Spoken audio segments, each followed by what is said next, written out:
Don't forget to like, subscribe, turn on channel notifications, and share with your friends. Have you ever had friends who are possessive more than your parents or even your own boyfriend? Yes, that's what happened to me. My name is Aya. I had a friend named Teeya. We first met in 3rd grade of junior high school and were in the same classroom. We were acquainted and happened to sit together. And that's where our friendship began. Indeed, Teeya and I were a good match, ranging from hobbies, preferences, to some routines. We often studied, went out to play, and ate together, to the point where sometimes we had sleepovers. When entering the next grade, Teeya and I went to the same high school. We even had the same class. And because she had known me already, Teeya automatically chose the seat next to me. Yes, normal, right? Old friends in a new school definitely want to stay together. In line with my hobby, I took part in an extracurricular choir, and in the 2nd semester, our team won an inter-school competition at the province level. It's so good! Together with other team members, I wanted to celebrate our victory.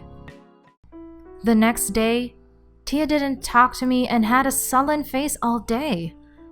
I was confused about what happened to Teeya. I asked her, but she didn't answer.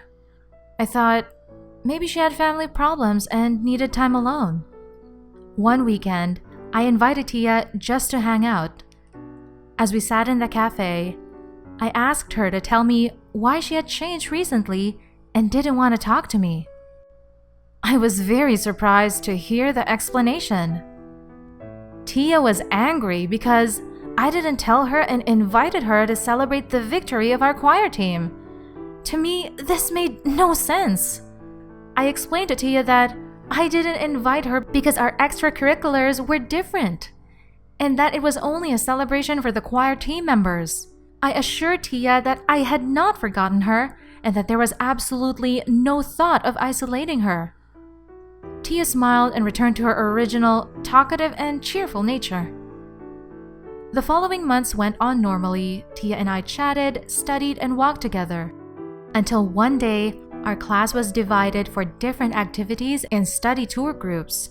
Because the groups were determined by the lottery system, Teeya and I were in different groups. Teeya insisted on switching so she could be in the same group as me. I was surprised and said, this was a good opportunity to know the other classmates better. Teeya persisted, but finally gave up because the teacher said the lottery decision was final and could not be changed. Honestly, I was relieved. It felt like I could breathe. But since that incident, I began to realize that Teeya's attitude towards me was not normal. She always asked to be accompanied if she needed to go to the bathroom. Lunch would always be with me. After school, she always wanted to come wherever I went, and always a little sneer whenever I told her of a new friend she hadn't met. Once, I was very busy with choir activities and family affairs at the same time. In class, I only greeted Teeya briefly because I was in a hurry to leave, and at night, I didn't have time to reply to her chat or phone calls. She was furious with me, often teasing me directly and through her social media account. Do true friends come when they need it? Too good for me now. Or even lyrical, your presence is seasonal like a durian. I tried to explain to Teeya, but she kept getting mad at me. I thought, why were we like a dating couple? And I was the one cheating. I continued to be patient and initiated conversations, until finally I was fed up with her being too possessive and selfish. True friends don't have to be together all the time, right? Because my world is not just for Teeya, and vice versa. The world of Teeya is not just for me. Finally, one afternoon, I decided to come to her house.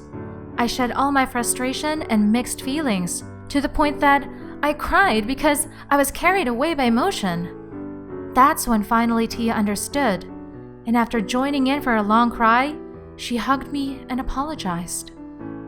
That night, we told stories, laughed, and fell asleep with eyes swollen. Many of my friends ask, "Why didn't you just leave Teeya?" I just smiled and answered, "I believe we would always be good friends. Not always physically. True friends don't have to see each other every day. They don't need to be present and involved in each of our important moments. Of course, there would be times when they are absent, but even so, we would still feel their support even if they were far away and only through text or phone calls.